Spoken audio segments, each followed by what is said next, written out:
Hello, my name is Eli Wolf, and I wanted to talk a little bit about um, disability in the Olympic movement more broadly. I feel like that's a really important issue to bring forward. In many ways, disability is a bit invisible.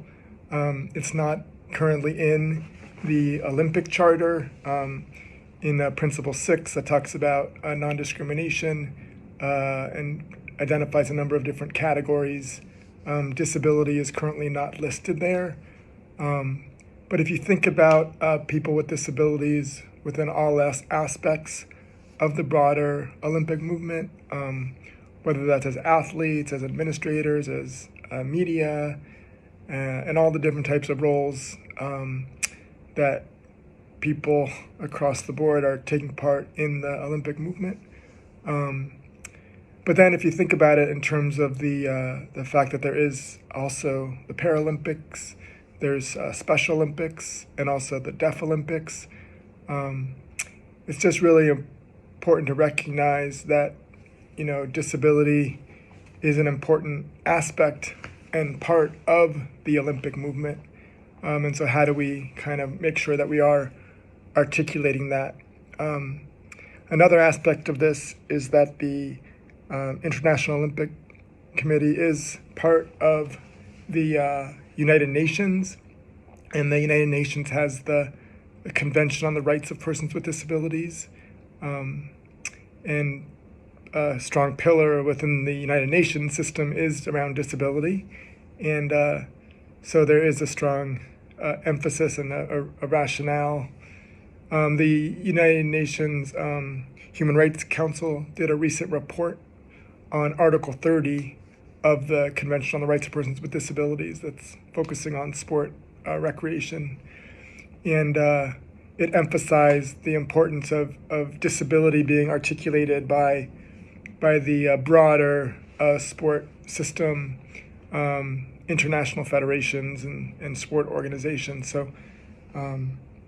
And I think, what we're seeing there is just this broader kind of evolution, in terms of awareness that we've seen the growth, and we've seen more recognition of the rights, particularly around gender equity, around LGBTQI. We're seeing more movements in that regard. And so being able to see disability come forward in all different dimensions of the Olympic movement is really important.